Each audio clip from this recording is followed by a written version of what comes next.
So Bobi Wine yabadde Canada, I think fenna tukimanye ekyo. Ngenda kuteerako ka video we yabadde ku TV ku mawulire ya CBC News Night, Toronto, Canada. Njagala obeere attentive owulire ebigambo ebyo ebyayogeddwa mu ka clip ako, kubanga that clip has been shared on social media. Naye nga omanyi nti abasinga mwaddukira ku TikTok, abasinga muli ku Facebook, Twitter no mwagirekera obusajja obweyita bw'elite, naye nga buli ku side eri. I think okitegeera kyentegeeza obusajja obubadde bu spreading bad blood around that video. So I will shortly talk about that. Naye n'ekirala tugenda kwogera ku post ya Bobi Wine gye yakoze nga ekwatagana ku video eno yennyini gy'ogenda okulaba. So I think ansooke nkutereyo video eno ogirabe, then I come back shortly. This as thousands of people rallied across Canada calling for equal rights for migrant workers. Anam Khan reports. So the king asked me. Dominion Church International was one of the few black-led churches to open its doors to hundreds of asylum seekers after they were denied access to Toronto's overwhelmed shelter system. The church is now providing shelter to over 250 asylum seekers, mostly from Uganda. Today, they got a visit from someone who gives them hope. Bobi Wine, a leader of the opposition party in their home country. So we came to reconnect and fight from all fronts to make sure that we make it fine back home so they can come back home.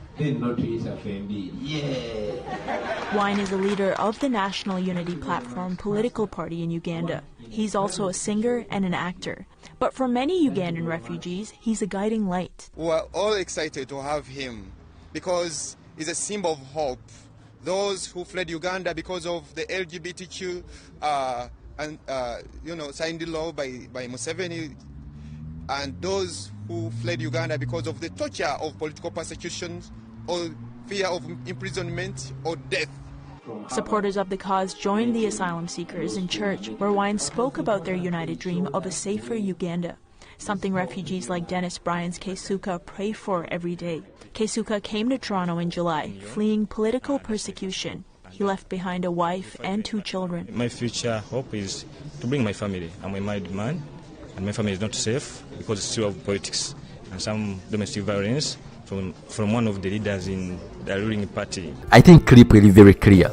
Nja kuyiddamu mpolampola as we proceed with the audio. Naye nga Bobi Wine enjoy postings n'agamba nti yesterday we were honored to be part of the congregation at Dominion Church International in Toronto, Canada, under Pastor Edward Jumba. Dominion Church has undertaken the noble duty of receiving and hosting Ugandan political and economic refugees who flee to Canada in their hundreds. Hundreds of Ugandan refugees actually sleep on the church floor for lack of accommodation. For this reason, Pastor Jumba is protesting by not wearing his priestly collar until the last black man is off the streets of Canada and with a decent housing. We shared lunch with them. Ayongera n'agamba, I reminded them that our duty is to fix the situation back home so that our children will not have to ever run away from their motherland in search of safety and greener pastures. We later attended the finals of the Canadian Diaspora Patriotic Football Tournament between Toronto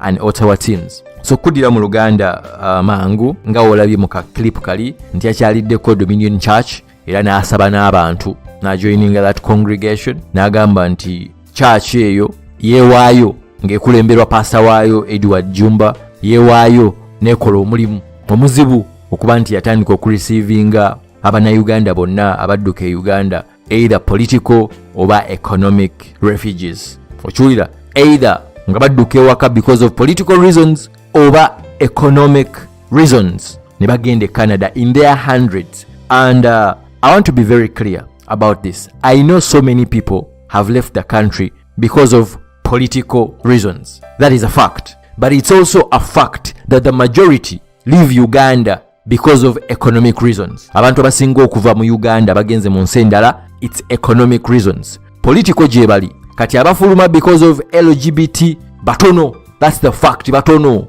Naye nga abasinga it's economic reasons. Economic reasons be baliwa be badduka okugenda nga banoonya greener pastures. Nga basinga even be bagamba basinga bagamba be politics tebinkwatako bamala kutuuka mu nsi ezo ne balaba man, ate zino nsinga zakulaakulana nnyo like ne bazuuka obwongo ne bamanyi ne bagamba abasajja kye batukoze nedda ne balyoka bategeera corruption kikyekola eggwanga ne balyoka bategeera ebintu ebyo byonna naye ate mulimu n'abagendera nga bafulumira ku economic reasons naye nga n'ebyo ebintu byonna bakola ki nga babimanyi ne mulimu n'abafuluma nga tebabimanyi then waliyo n'abafuluma because of political reasons era nga wengambye ne other reasons naye nga the majority era bwe bweni always nakimentioning the majority is economic refugees. Kati because of the recent years things have been changing nti mulimu side abantu gye bawuliriza ennyo era bannayuganda ogenda okwesanga bangi actually not Ugandans only, many countries abanoonya asylum in other countries bayina kati ettuluba gye beeteekamu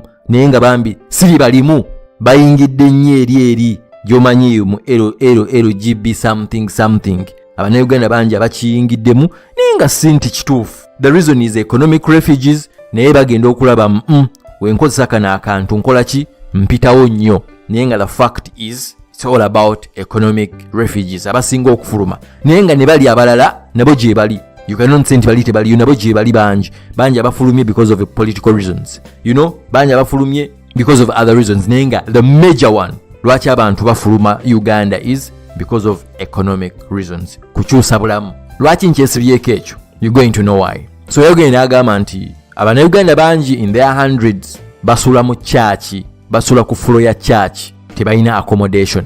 Nagamba era because of that reasons pastor oyo ali protestinga kyovula tayambala abuntu buli ba priest bambala agamba tajja kuddamu kambala Bobi Wine yakayise priestly collar mpaka nga buli munnayuganda yonna oba the last black man ng'avudde ku streets za Canada ng'afunye decent housing. Bobi Wine agamba yafunye nabo ekyokulya, they shared lunch with them. Kati the reason lwaki mbadde neesibye ku kiri ekya economic refugees n'agamba nti I reminded them that it's our duty to fix the situation back home so that our children will not have ever to run away from their motherland in search of safety and greener pastures, because that is the reason lwaki tuva ewaka to better ourselves. Many of them kyovulaba nti ndabye bad blood ku Twitter neŋŋamba naye bano abasajja naye neŋŋamba anyway most of them are even paid to spread that kind of propaganda. I think that's very clear. Naye nga sinabagenda ku that ku some posts on Twitter, it's negative energy so sigenda gendayo nnyo naye nga ngenda kukikona ku katono. I spoke with a friend of mine ali Canada and he's a very informed guy. Abadde annyonnyolamu what is really happening n'aŋŋamba nti first of all it's a bit political nti government balina engeri baginyigamu so yakwatamukko ku ssente because ebadde supportinga nnyo ba refugees. N'ekirala abantu abasinga they just want the bigger cities, Vancouver, Toronto, like they just want the bigger cities. N'agamba nti naye in the small cities actually accommodation jeli they can still go there and get accommodation naye abantu abasinga bonna baagala kibuga and you know the reasons lwaki omuntu yenna aba ayagala ekibuga. I think jobs are easy to get and then of course neka pay kaba bit higher. Nina ngamba nti webategeera nti takes time obanga oli Toronto obanga ogenze even other small city takes time to enter the system. Nagamba some of them should try living Toronto or Vancouver and other bigger places batandike ogendako in other small towns. Agamba accommodation jali. Nangamba nti ate ekirala Canada ina abantu batono nnyo abakola in their immigration department, so they were also overwhelmed by the numbers. So the numbers of the immigrants right now n'abantu abalina bakolako nagamba batono nnyo. That's why it's always gonna take time and they are overwhelmed by the numbers now. By the end of the day eyompiseyo buyisi. It's not what I really wanted to talk about and I'm also not an expert in that area. I'm not in Canada. Tugende ku bad blood gwembadde ndaba ku Twitter regarding the same video jembateredde eyo ngenda kuyita mu comment yemu yokka. But there are so many. These are abeyitabeeli ku Twitter and oli awandise n'agamba nti what else can he offer apart from looking at the section of foreigners who think it's their duty to hoodwink some misguided African politician to use them against their countries for selfish reasons. Bobi gave him a size